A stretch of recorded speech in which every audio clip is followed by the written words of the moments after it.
नमस्कार मित्रांनो, welcome to my new vlog. New म्हणजे ॲक्च्युली हा माझा फर्स्ट व्लॉग आहे. फर्स्ट टाईमच ट्राय करतोय मी आणि आज मी तुम्हाला घेऊन जाणार आहे एक संगमेश्वर महादेव मंदिरामध्ये. तर आपल्या प्रवासाची सुरुवात ही ऑटोमधून झाली आहे, कारण की आम्हाला आमच्या सासऱ्यांची स्कूटी घेऊन जायचं होतं, कारण की आमच्या बायकोला स्कूटी चालवायची होती. सो दिवे घाट क्रॉस करून वरती गेल्यानंतर नाश्त्यासाठी थांबलो.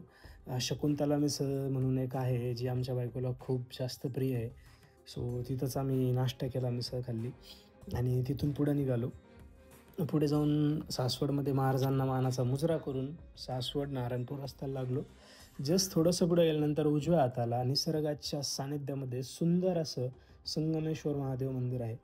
उजव्या बाजूला करा तर डाव्या बाजूला चांबडी या दोन्ही नद्यांच्या संगमावर हे मंदिर बांधलेलं असल्यामुळं याला संगमेश्वर असं नाव देण्यात आलेलं आहे. मंदिराच्या ज्या दगडी पायऱ्या आणि ते कोरीव बांधकाम हे एकदम एक सुरेख स्थापत्यकलेचा आविष्कार आपण समजू शकतो. 2 सामायिक नंदी असलेलं हे एकमेव शिवालय आहे. आतमध्ये गेल्यानंतर जो आपला सभामंडप आहे तो एका 30 खांबांवर तोलून धरलेला आहे. सभामंडपातील जो मुख्य नंदी आहे तो अराऊंड 6 फूट उंचीचा आहे आणि खूप सुंदर, खूप रेखीव आहे. आणि तो नंदी जसा आतमध्ये महादेवाकडे डोकून बघतोय असं त्याचं शिल्प कोरण्यात आलेलं आहे.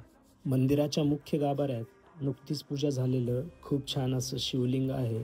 मंदिराच्या उजव्या बाजूला शांत असा नदीकिनारी घाट आहे. तिथंच अजून एक महादेव मंदिर आहे आणि भव्य असा अजून एक नंदी आहे. आणि तिथंच माझ्या बायकोला शांत बसलेलं बघून मला पण खूप जास्त आनंद झाला. दुसऱ्या बाजूला लहान मुलं नदीमध्ये डुबक्या घेत होते. ते बघून मला पण एकदम माझ्या बालपणाची आठवण झाली. दगडावर दगड रचून जी सुरेख अशी कलाकृतीमध्ये जे निर्माण केलं मंदिर आहे ते नक्कीच तुमचं मन प्रसन्न करेल. मंदिराच्या डाव्या बाजूला देखील शनी मंदिर आहे. नदीकिनारी अजून एक महादेवाचं मंदिर आणि सुंदर असं नंदी देखील आहे. तिथंच छोटीशी बाग सुद्धा आहे. बागेमध्ये बायकोला पण टाईम द्यावा म्हणून बाकडावर बसून तिच्यासोबत थोड्याशा गप्पा केल्या.